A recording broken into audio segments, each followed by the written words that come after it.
How to sing a lullaby in the middle of a storm. How to make a cold place safe and free and warm. How to sing a lullaby. Sometimes it just won't flow. I can't remember words or melodies my mother sang long ago.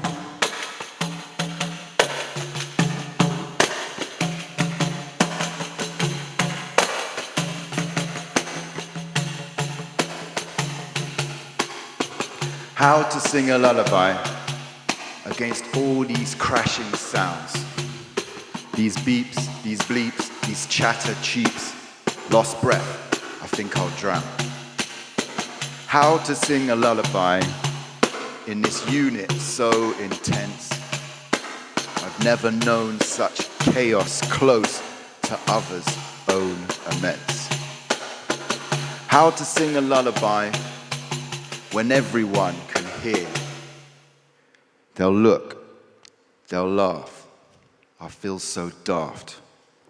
So public are my tears. Breathe, slow down. Try to keep your feet flat on the ground.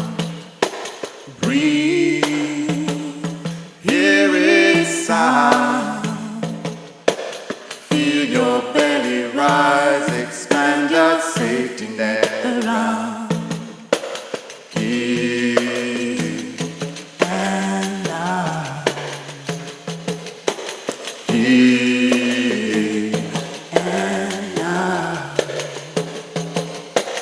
in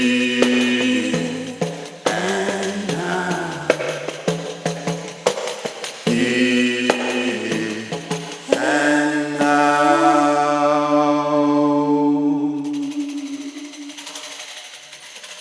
Jill, thank you.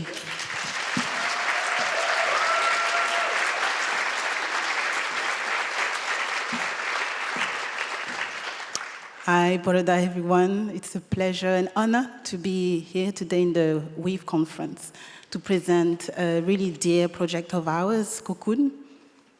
And I think what has become for us probably the most meaningful piece of music and art that we've done throughout our career as musicians and artists. Cocoon was born this year in 2025.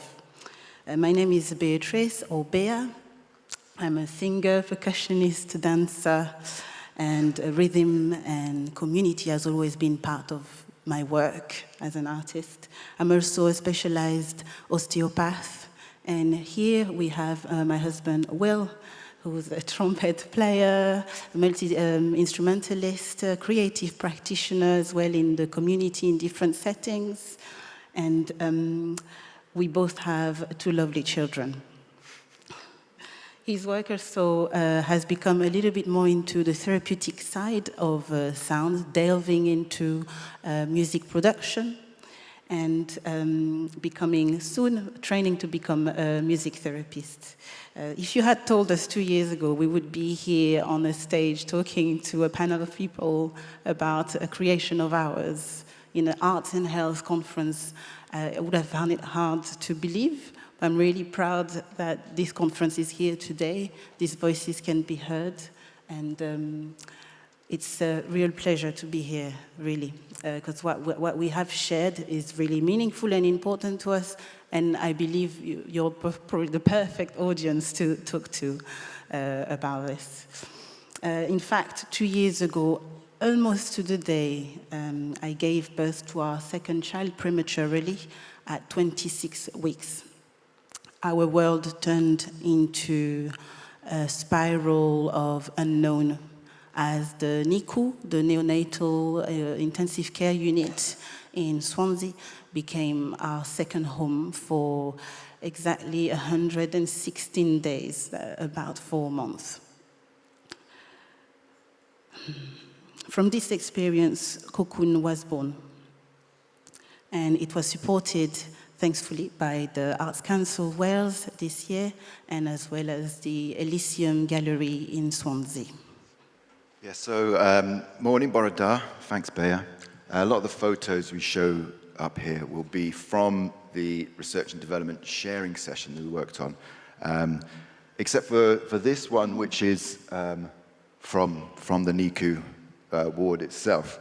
And part of what we're here to talk to you about is sort of an expression of both these worlds, really, how we used our creative practice within a very personal, private setting, and then how we worked on that to make that a more public space through the research and development, responding to these questions of when artists use their own creativity to navigate a health experience, and also how artists respond to their own lives.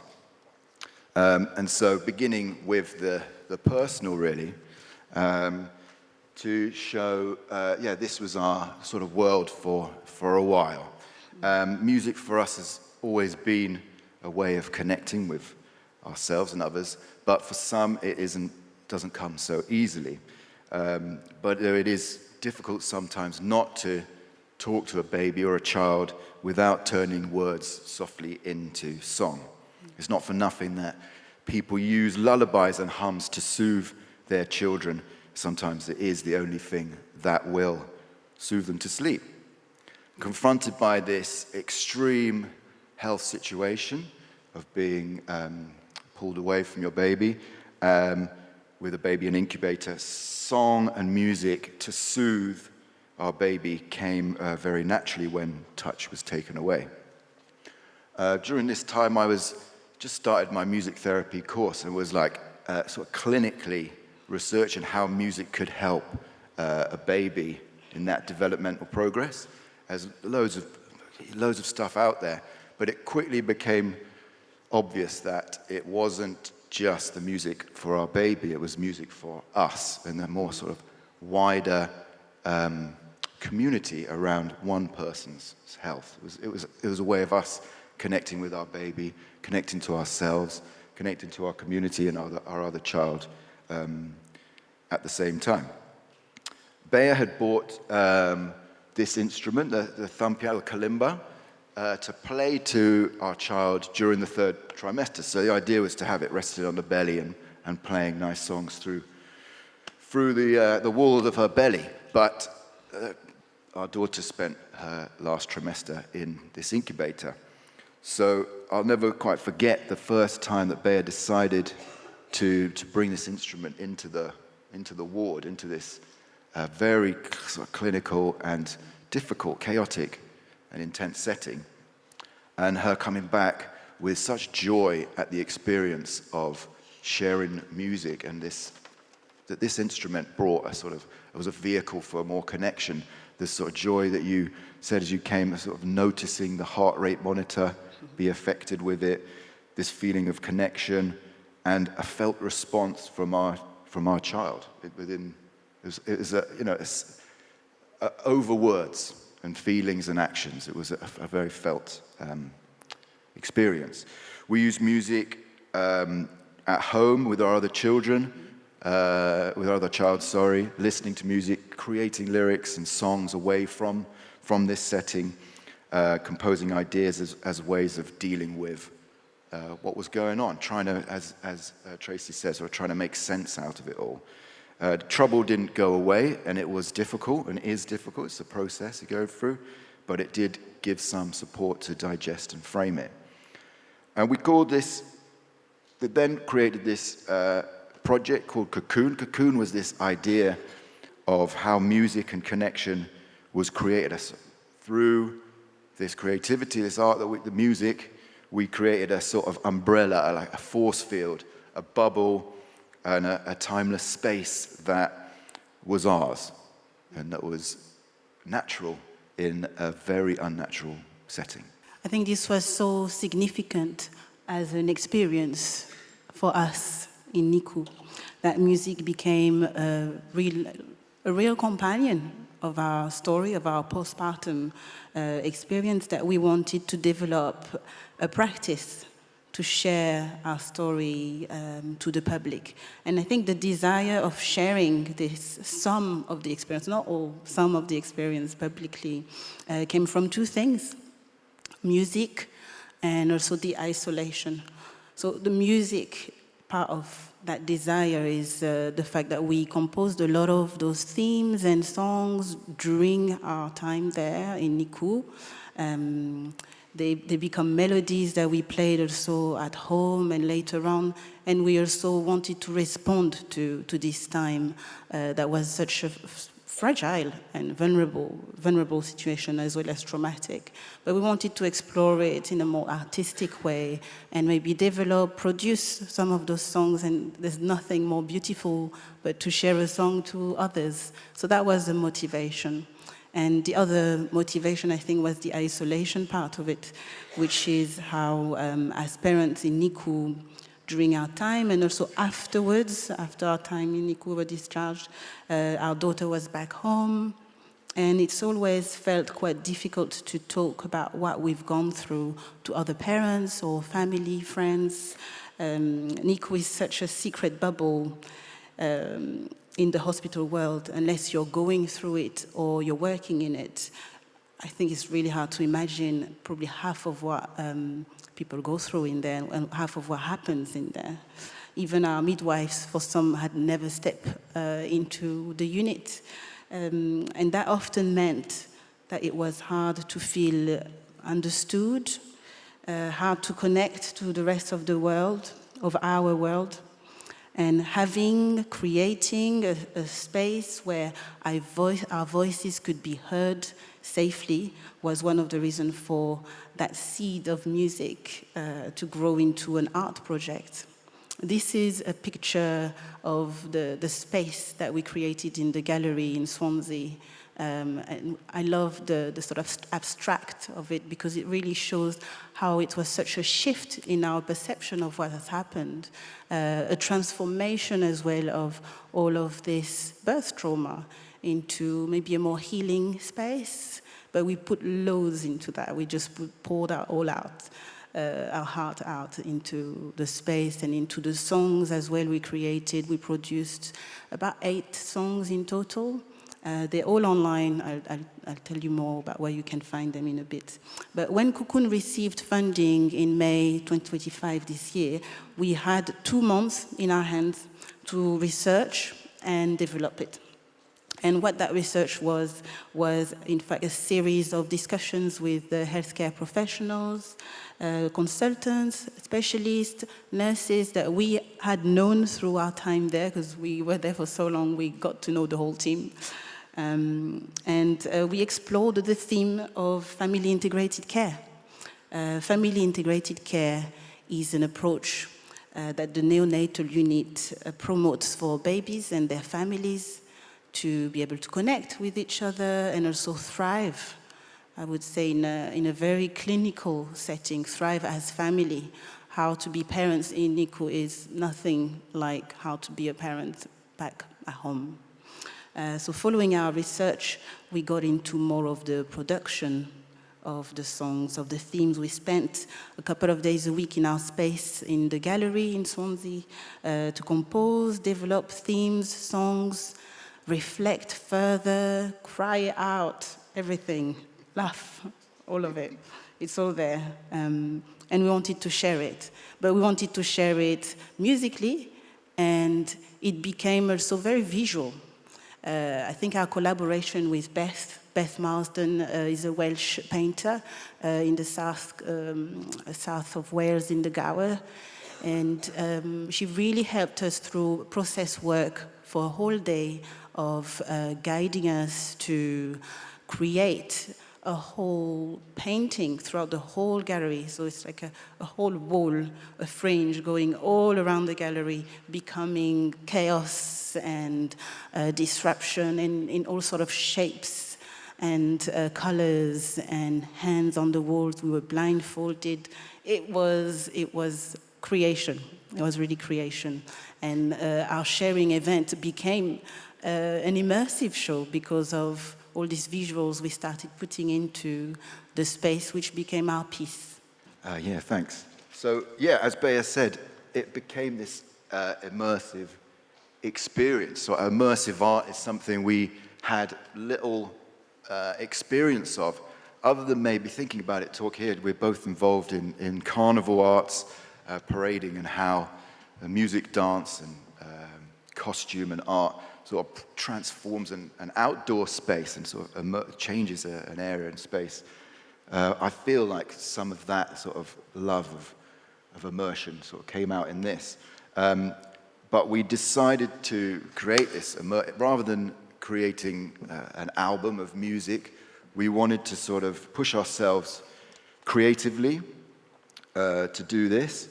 And because the experience itself in NICU felt so encompassing, as well as this theme of Cocoon, we wanted also to collaborate with other mediums and other artists.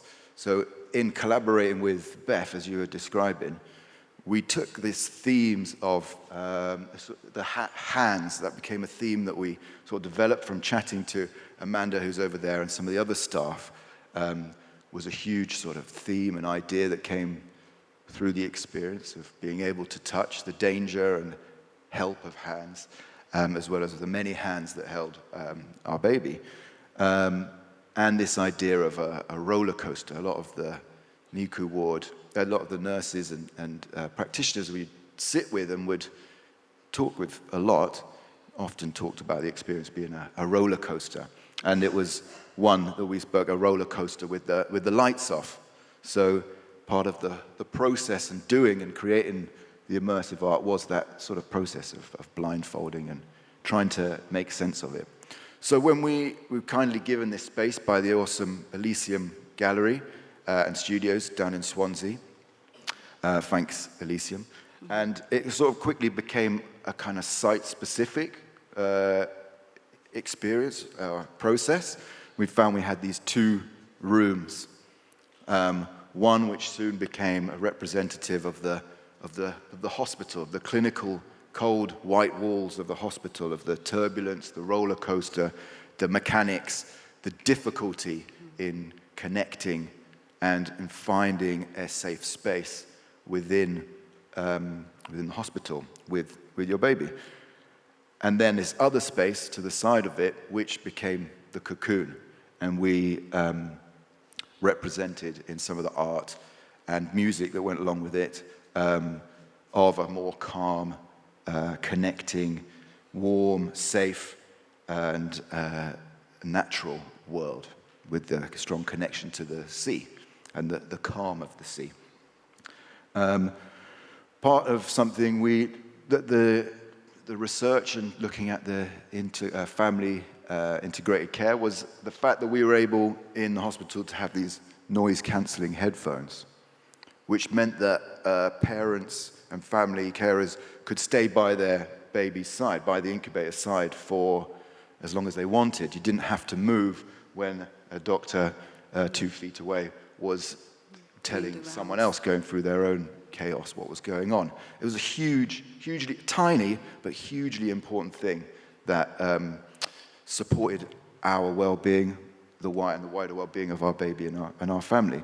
So we were very lucky to have the support from Gower Sound, who lent us these silent disco style. Have you used silent disco headphones or Bluetooth headphones? You can rock. Great. You definitely love that, Tanya. And you can. So the audience came into this space listening to the songs that we'd created, intermingled with the sounds of the NICU ward, which again was interrupted by us performing live with our kalimbas and voice and lots of delay and reverb, which is gorgeous. But the songs, we only gave the audience sort of 2 minutes of the song. So we really wanted to try and put the audience in the same space of difficulty. They were able to move around the space, engage with the art and the notes, the lyrics that we'd written. But it was a real attempt to put them into that same discomfort, really, and trying to work for it a little bit. Yeah, which takes us to the challenges of this project. And this photo illustrates a whole section of the wall in the gallery that we painted, part of this process work with Beth Marsden, the painter. It depicts the chaos of premature birth and also being in intensive care for months. The challenges we had as parents and artists to navigate our reality in NICU were multiple. First of all, the challenge of feeling disconnected, the state of shock that we're in after premature birth, and how to fully be present at times in the unit was extremely difficult and also exhausting. Sharing an intimate parent and baby space was another challenge with total strangers at times. Also, we got to know the team a little bit, but most of the time you don't know a lot of who's around you. And staying for this long, we got to see a lot of parents going in and out, and it's just a continual spiral, really. That's the only word that comes to me, a continuous spiral. And there's also an alien space that we're in, and we try to engage in an organic way in a space that's dominated by machines and beeps and bleeps and all sorts. So that was a huge challenge then. And also the limited time we had to stay because of just life, work, home responsibilities. All of those challenges were very much part of what we wanted to reflect on those walls in shapes and colors, and also in the music we created. We did create lyrics that were really true to our experience. The song, in fact, that we sang earlier was called How to Sing a Lullaby, and is a composition we developed to illustrate all this. So it was not always easy to hum and sing and play kalimba by our daughter's side, and we wanted to make sure we sort of share this difficulty to not just for our own need of voicing something meaningful through art, but also to maybe connect to other people or the parents who have gone through the same shared experience. And often we would meet someone who has gone through it, and it would be amazing to find those bridges and connections like, yeah, me too. It was very powerful. And I think with the healthcare professionals as well, for us to see their interest in our piece and hearing that changed just so much of our perception of what is possible for the future, I think. The challenges then in sort of bringing this experience to more public space were, well, I guess firstly sort of structural, like finding money to do it, finding money to give time to it. And we were really lucky to have got this funding from Arts Council Wales. the whole process, that's something you need to give time when you've got to pay the bills and you've got to do your thing. But actually, we sort of found through the application and talking to other people and finding a way to have support from it, helped sort of consolidate what it was we would bring in that sharing event and what it will continue to be. So it sort of helped the process. One thing as well as difficulty is, what do we share? How much do we share? Is a very difficult time. There's a lot of personal things going on, and we want to protect ourselves and our family within that. So there were some things that, through discussion, just weren't right to share. It's just none of your business, really. But some of it was, and some of it connected to a wider audience. And some of it felt that it was there for the time. Some of it, sometimes, by the creators, like that didn't necessarily need to be finished and recorded as a finished piece. It was quite good not to have words on that song that we sang. Another sort of, obvious fact, I guess, is that we were reflecting on a very traumatic time in our life, which is still a process of going through. We've both been involved in community arts and helping other people to sort of support their health and well-being through things like songwriting or creative practice. So it was really interesting to then turn the tables on ourselves and do that work to sort of consolidate it. The picture before, this sort of strange chaos of the painting, found that these frames that we put onto this chaos, and I felt like that some of that work of putting frames onto such a chaos through the creative practice was a way to digest it and the way to reflect. Another, as you said, Bear, the challenge was in itself about finding flow. Part of, as musicians and sort of practicing artists in that way, is the idea of practicing your instrument, of practicing your art or your creativity. And sometimes you don't want to play the trumpet for an hour, but you have to because you've got a concert coming up. So you have to turn up to get some sort of results. And that sort of reflected to the idea of finding flow within the NICU space, of the sort of power of ritual, of practice, of sometimes a sort of cold mechanics of going through the motions, which can then, when you don't really want to, but that can then bring you into a place where you can make that connection. It's sort of the idea of how that creative practice of turning up at the page or at the instrument or at the bedside to create that flow, which was initially, in the end, what our piece became about. And what happened also during this constant sort of ups and downs of intensive care life was that the music became our sanctuary, a companion and a sanctuary for ourselves, a way to reclaim a piece of our own life, I would say, of our own world amidst the chaos. And flow was not a constant, definitely.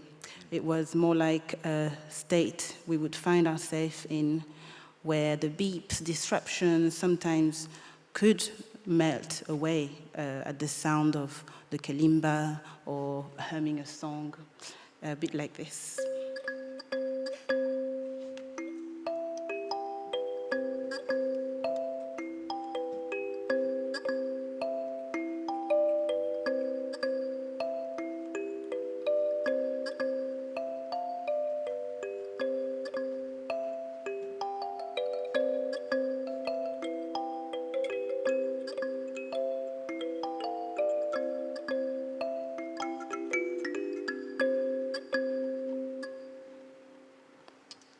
A state of flow. Sometimes it was just silence, touch, a presence, moments where we managed to create a sort of invisible cocoon around the incubator in this very clinical space. It was fragile, but it was peaceful. And that fragile piece was really what helped us walk through this really thin line of life between life and death every day in our journey after birth for about 4 months. And making connection through music was a little bit of our own victories through this experience, and it's grown into connection and connecting to one another, but our story, our healing process, and furthermore our community, and even being here today, that connection feels very potent. We're very grateful for this opportunity of presenting today to you. And we've got Amanda here with us, who's the occupational therapist of the Neonatal Unit in Swansea. So even more, it's just becoming all real and special. So having her here is really special for us.